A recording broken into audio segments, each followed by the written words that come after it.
Take full responsibility for what happens to you. It is one of the highest forms of human maturity, accepting full responsibility. It's the day you know you have passed from childhood to adulthood, accepting full responsibility. And learn how to reap in the fall without apology. Without apology if you have done well, and without complaint if you have not. That's the best of human maturity. I'm not saying it's easy. I'm saying it's the best.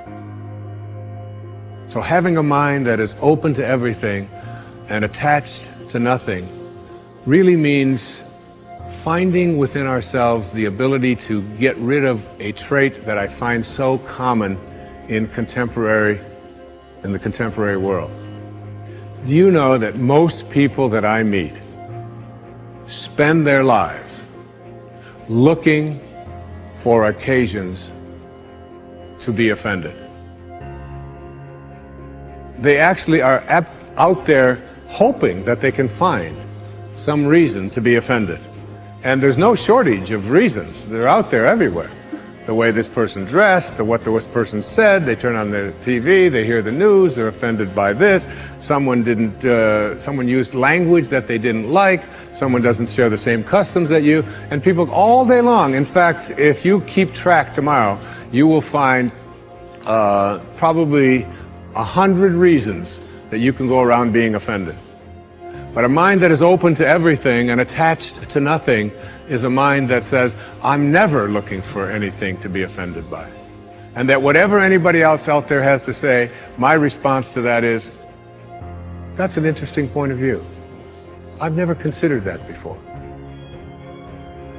Now, I used to have some problems in this area, way back in those early days. I used to have this list of reasons why I wasn't doing well. To explain, right? Otherwise, you're going to look bad. I used to have this funny list called Reasons for Not Looking Good. I really did. I used to blame the government. You can believe that or not. It was at the top of my list. I had a lecture second to none. The government.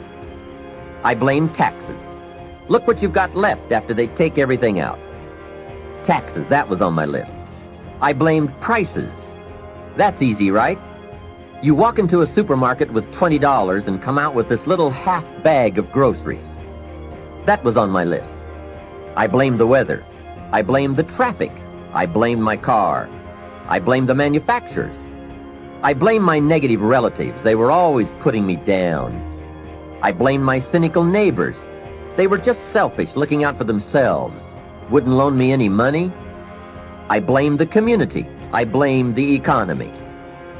Hey, that's a pretty good list for not doing well, isn't it? I thought it was a good list. Inside of you, about anything or about anyone, and I'm talking about the person that you lent money to and hasn't paid you back. I'm talking about the person in your life that you feel was abusive in your life. I'm talking about the person who walked out on you and left you for somebody else.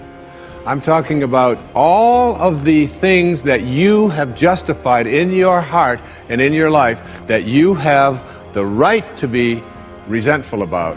And I'm suggesting to you that those resentments will always end up harming you and creating in you a sense of despair.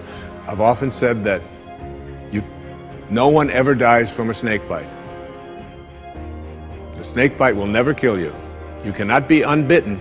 Once you're bitten, you're bitten. But it's the venom that continues to pour through your system after the bite that will end up destroying you. I will never forget this one day. Mr. Schoaf was very kind, but he was also very blunt, which was helpful for me. If he hadn't been blunt, I would have missed some things. On this particular day, with a kind of question mark look on his face, he said, Jim, just out of curiosity, tell me how come you haven't done well up until now? Excellent question, right? Well, so I wouldn't look too bad, I decided to go through my list. How I ever had the nerve to do that, I don't know, but I did. I went through the whole list. The government, taxes, prices, everything. He was very patient, and let me go through it all. When I finished, he looked over my list very carefully and said, "Mr. Rohn, big problem with your list. You aren't on it." How brilliant, and how true. When I went to work for him a few months later, I learned very quickly to tear up my list of reasons for not looking good and threw it away. And then I got a fresh piece of paper, and I put one word on it: me. There's a Black Heritage spiritual that says, "It's not my mother nor my father, nor my brother nor my sister, but it's me, O Lord, standing in the need of prayer." See, I used to blame everything outside for my lack of progress, until I found the problem was inside. For a big share of my life, I kept looking for the answers to do well outside, and I found out the answers were inside. Success is not something you pursue. Success is something you become. Let me give you an example. What did Roger Bannister do in 1954? The 4-minute mile. Throughout human history, nobody could run a mile in less than 4 minutes. Why? They didn't believe that they could. In fact, what was the belief back then? It was impossible. You would die. Your heart would, the human heart was not capable of running a sub 4-minute mile. It would explode in your chest.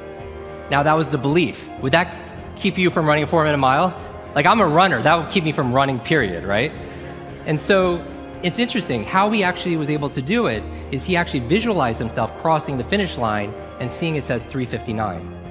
Because he knows what you know as superheroes, and he's doing these thought experiments, that success is an inside-out game, right? That in order to take the invisible and make it visible, just like a thermostat, right? You visualize things here, and then you make it out here. He knew it had to happen here first, because all behavior is belief-driven. Now, that wasn't the interesting thing to me. Just like when you did the turning exercise, that's what he did, the equivalent. The interesting thing is what happened in the next couple years. Nobody could do it for thousands of years. One person does it. What happens? Yeah, dozens of people started breaking the 4-minute mile. Now, in that year, was there big advancements in shoe technology and nutrition and training methodology? No. Where was the change? A change in belief. Your brain spends most of its time trying to make sure you don't notice, because you'll go crazy if you notice everything.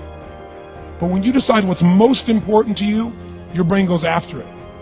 Everyone I know who's successful builds what I call an RPM plan. An RPM is built on the metaphor that the way to get from where you are to where do you want to go to the fastest is you got to build power, like in a car, RPMs.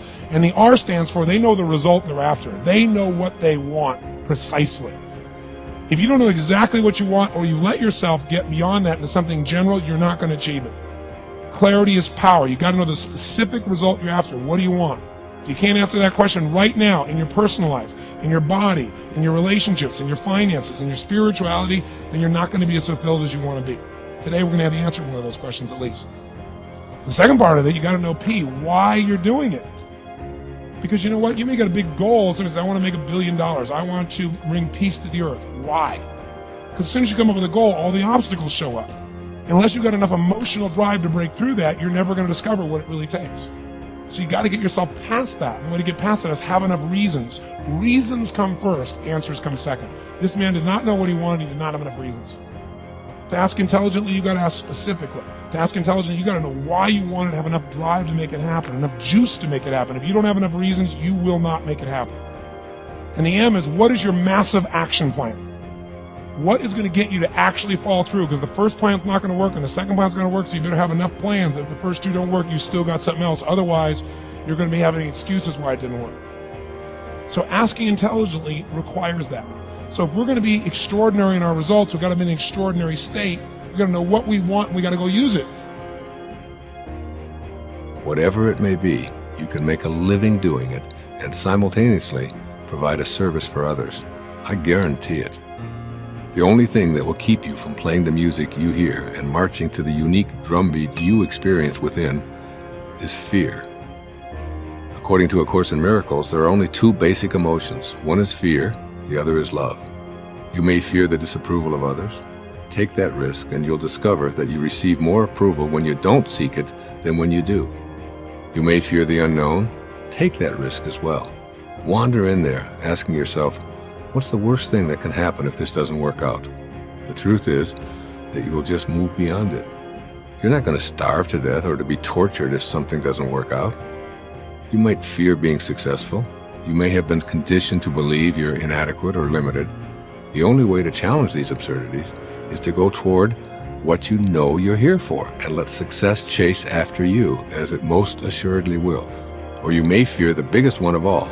You may fear failure.